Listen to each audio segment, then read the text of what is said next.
Hello, welcome to the Enchanted Kingdom of Hermione. Lovely sunny day in November here. And today on And the Crowd Went Why, we're going to discuss yet another completely useless live album out of the millions that can be discussed.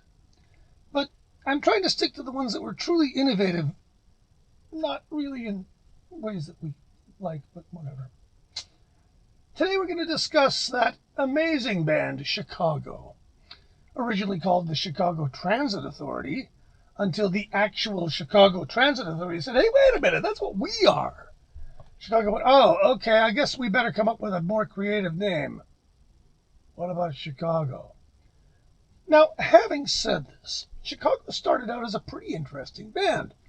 They were horn-driven, which was, all of a sudden, there were horn bands. Blood, Sweat, and Tears, Lighthouse, Chicago. They all came out of the late 60s. They all had jazz bows in them.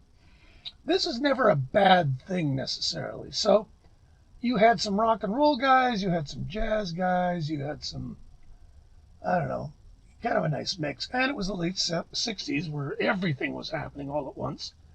And Chicago came out and they got big pretty fast. And I remember as a kid, suddenly, what's the name? I can't remember the name of the song. Most of their first album was all over the radio, with the notable exception of the song entitled Freeform Guitar, which is Terry Kath doing basically a noise guitar solo, which, as a 10-year-old, I thought was the coolest fucking thing I'd ever heard in my life. And people just thought, what is this doing on this record? So good for them. They put it on. He does kind of a whammy arm noise fest, and I think they slow the tape down at one point. I still really think it's funny. But it also features a bunch of hit songs. They did their version of I'm a Man. Great version of that. Question 67 and 68. They had a political edge to them. Their whole fourth side was kind of a jazz suite done by Jimmy Pankow, and it's mostly pretty darn good, jazz music, if you will. Lots of improvising. There was a sax player, trumpet player, trombone player, guitar, keyboard, bass, and drums. They were all very good musicians, and the vast majority of them contributed to the writing, which I always like. So their first album's pretty darn good, well worth a listen. Second album was a progression, had a hit on it called Make Me Smile, which is a pretty good song. Had a big hit on it called 25 or 64 that people of my generation will remember every school band playing. And but it had a rocky riff. They could rock out. They were okay. Third album was a little bit more experimental, if you will. But through all this, they became extremely popular. And they sold a lot of records. And when that starts to happen and you really start to make hay, you get these gaps of your life where all you're doing is touring and promoting records. And it's kind of hard to make a new record. So what a lot of bands did and a lot of labels did, starting in this era, was you would put out the obligatory live record. Now, Chicago, every record they had made, rather innovatively, and with a nod towards the excesses of the late 60s and 70s, everything they did had been a double album. It just took, vinyl wasn't sufficient to contain the multitude of ideas these guys came up with. And so, of course, nothing was for it, but they were probably thinking, we'll put out a triple live album. But then Woodstock happened. Somebody's already fucking done it. Triple, well, what the hell? Let's put out a quadruple live album. And let's do it at Carnegie Hall. Just about the worst place in the world to record a live album by a band that's highly amplified.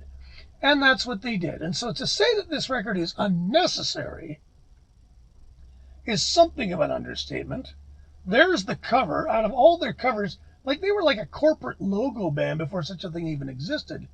And each subsequent record was a number, which is just you can't come up with a name.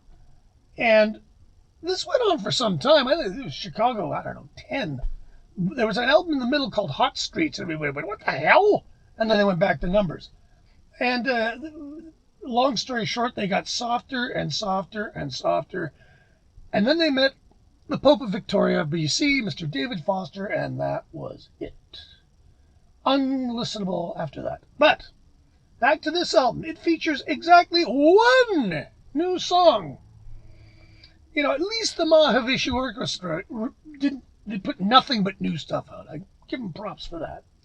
Never mind the fact that the album they were all from was stillborn, but that's not the point. The point is that they put out a live record that was all new material. These guys did the opposite. 4 albums, one song called A Song for Richard and His Friends about Richard Nixon. That's pretty obvious, but at least they were political. You got to give them credit for something.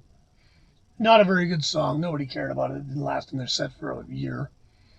And then they went on to Chicago 5, which was, amazingly, a single record. And it had what might well have been their biggest hit, Saturday in the Park. But it also had a song on it called A Hit for Verez, which I'm sure a lot of people that were into Chicago had no idea who Verez was. So it wasn't bad. It was sort of the last hurrah of Terry Kath before he rather unwisely decided to play Russian roulette with a loaded gun at a drunken party. And that ended very badly for Mr. Kath, and he tragically had to be replaced. And that was really the end of the rock Chicago. And after that, I really couldn't listen to anything they did. I bought this record as about, whatever it was, I was an 11 or 12-year-old. For Christmas, I was delighted to get it. I thought it was like all dumb kids. Hey, a double live album by my favorite band. As I grew older, of course, I realized that these were just the same songs done in inferior audio with people clapping at the end of it. And I found I played it less and less and less. It came in 4 individual hard sort of cardboard sleeves, every one of which split immediately. It came with a booklet. I think it came with a poster, if I remember. All of this crap in the box, it all just fell apart. And pretty soon it just, it sat in the corner as an object that didn't get used. And I don't know whatever happened to my copy of it. I think I might have the 4 individual records in the individual sleeves, but not the box. I can't believe I paid anything for it. So there you go. And I can't imagine an opportunity I would ever have to want to hear it again.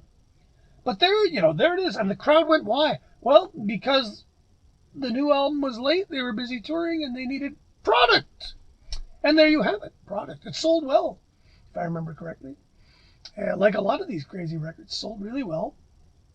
And, nobody thought it was excessive to put out a 4-record box. We would sort of, and I mean, that it worked for Bruce Springsteen. Of course, Bruce Springsteen had to beat these guys. We did a 5-album live record box, but Springsteen's a little bit of a different fish.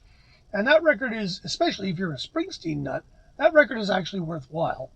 I had a copy and sold it simply because I don't listen to Springsteen enough to study him as a musicological thing. Anyway, that's all I'm going to say about this. If you really like Chicago, yeah, sure, you need to hear it once. It's on YouTube. Don't buy it. It's not worth it.